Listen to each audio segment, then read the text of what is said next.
Hey, how are you? It's Alex, local realtor here in the area, and today we're gonna freelance a video. So tune in. We're gonna talk about real estate and its current market here in the Lafayette area. Let's get into the video. So, guys, there's a lot of research and homework that goes into figuring out when I look into the data, right? So, for example, I see a home for sale and I have to wait another month or two before I see it sold. And then I have a spreadsheet and a database where then I start seeing what the asking price was and what it actually sold for. And I don't see that until, of course, the transaction is completely closed. And then I could see those numbers, and then I could do some homework on that, from that data. And that's the information that I'm relaying back to you guys to understand what's currently happening in the market. And, it just blows my mind. It just continues to blow my mind how you as a homeowner are so completely happy with losing money and losing 10, 20, 30, 40. I just saw one now, $125,000 lost simply because obviously it wasn't priced right from the beginning, right? I mean, who are we kidding here? Is it you that sets the price, Mr. Homeowner, or the professional realtor that you unfortunately hire thinking that they're a professional realtor and they give you completely wrong information? Let's just take into example that particular home. Asking price was ridiculous. I remember seeing it myself. And it sat on the market for 6 months, and $125,000 later, they finally closed the property. But what I want you to think about is, obviously the $100,000 is like just an extreme number that the client thought they were gonna make that ended up not making, right? That's number one. Number two, how much time was wasted? 6 months? I mean, were these particular clients, looking to buy another home and they were carrying 2 mortgages for 6 months because the realtor that they hired did an awful job and could not perform by researching the property properly from the beginning, and 6 months later, I mean, it's just insane, and it just continues to blow my mind, right? So we dig further. We have a third-party company that digs further for us to get some data as far as, the company gets a hold of the home seller and asks them like a survey type questions. Did you interview multiple realtors? How did you ultimately end up picking the realtor that's currently working with you? And it just blows my mind. It's just, don't interview realtors. They go with one that was referred from a friend, or it was already an acquaintance relationship with the particular realtor that was hired. So, why is I don't remember. I don't have it in front of me right now. It just blows my mind when I see the numbers. I mean, it's like uppers of 70% that lose money, and or things don't go as planned. And yes, there's always things that happen. There's always mistakes that are made. I'm not perfect by no means. However, there is a trend, and the data doesn't lie, and the numbers don't lie. When you price a home wrong, you're doing an injustice to you, the home seller, right? I mean, again, putting things in perspective, who's the professional here in determining what your home is worth? You, the homeowner, or the realtor that you hired? So I can't stress it enough, guys. Interview. If you're not interviewing, I mean, guys, you go to a shoe store and you try on how many pairs of shoes before you buy a pair of shoes? Now you're looking into selling your home and you don't even interview? I mean, somebody tell me something. Tell me why. Tell me where, just help me make it make sense. How does it make sense?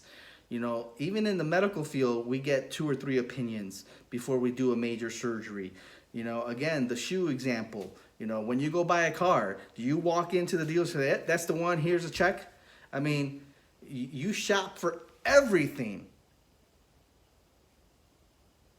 except when you're going to go sell your house. Help me make it sense. You know, I mean, and the numbers don't lie. I mean, you could probably see them yourself. I don't know if that data's in there. I doubt it. I mean, it probably is, but I doubt that you're going to spend the hours that it takes to research and dig deeper to, you know, what the home was priced for, what it actually sold for, and then have that third-party survey go out and start getting some real data. So ultimately, guys, go ahead, keep losing money. Go ahead and hire your friend. I'm sure they'll do an awesome job in losing you $20,000, $30,000, which seems to be the average. You know, if it actually seems that if the home is priced at 300 and less, those homes are selling super fast and still a little bit of, you know, over asking price. I have seen many below asking price, so I feel like I'm seeing that move a little.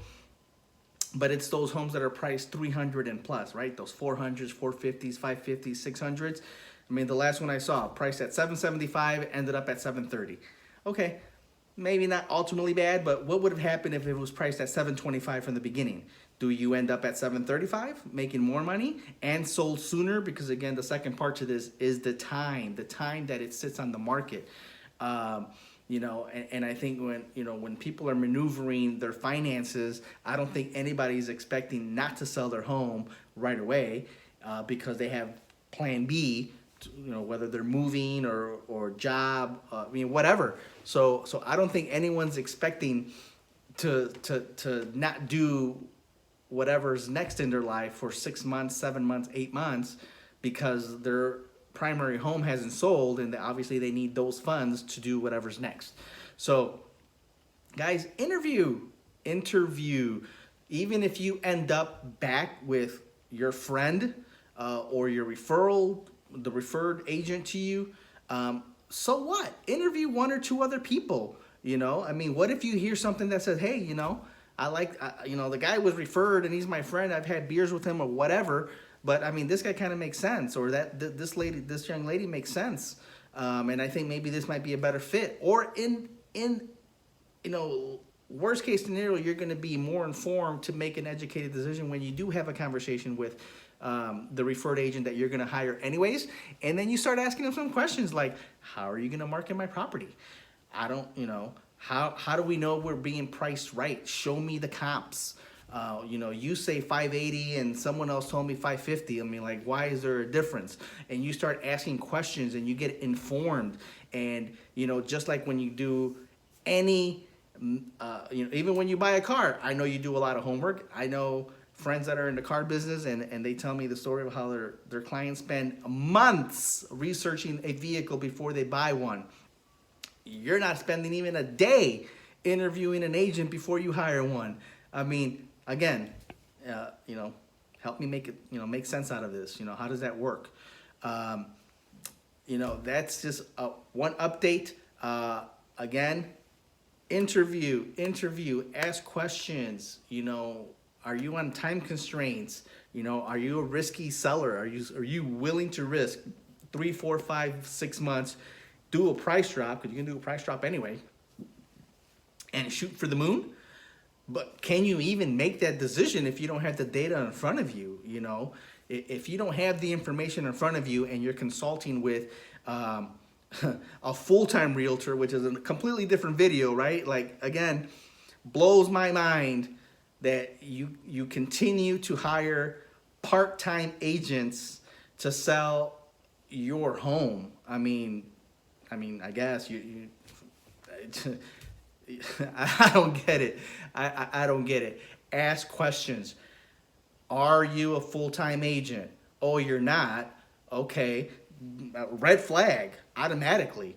Number 2, what's your marketing plan to sell my home? Oh, well, we'll do an open house and it'll be on Zillow.